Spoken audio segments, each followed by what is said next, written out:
So high everyone, आज चाहिँ हामी गोकर्ण रिसोर्ट जाँदै थियौँ। त्यही भएर मैले चाहिँ मिनी भिडियो बनाएको।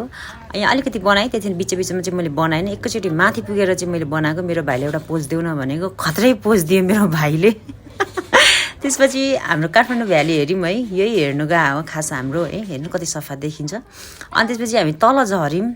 झर्दै झर्दै एउटा सानो भिडियो बनाएको। अनि त्यसपछि मेरो सोल्टिन म एउटा भिडियो त बनाउनै पर्यो। हेर्नु सक्नुहुनेछ यस्तो राम्रो वेदर, यति राम्रो ठाउँमा गएपछि। अनि त्यसपछि हामी तल एउटा रिसोर्ट रहेछ, यस्तो राम्रो रिसोर्ट रहेछ है। त्यो हुन त त्यो 1080 जाँदाखेरि यो रिसोर्ट थिएन, अहिले हालसालै बनाएको रहेछ। त्यहाँ जाने बित्तिकै मेरो अरू केही हेर्न, मेरो पप्पीमा आँखा गयो क्या। उसको मम ड्याडी रहेछ, हेर्नु कति मजाले जिस्के गयो उसको मम।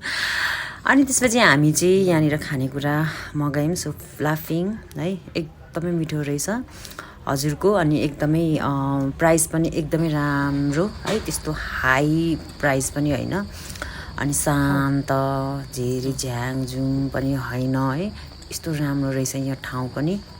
अनि चाउमिन, अनि त्यसपछि हामीले चटपटे पनि खायौँ यहाँनिर है। खाएर बसिरहेको थियौँ, यस्तो मजाले पानी परेको होइन है। यही पानी यही मौसम हेर्नु थियो हामीलाई। तर हेर्नु त थियो, तर पानी परेर जाने टाइमै यहीँ अड्केला जस्तै भएर हामी चाहिँ यही पानीमा हिँडेको। मेरो सोल्टिना र भाइ हेर्नु अगाडि, म चाहिँ पछाडि। Thank you every one.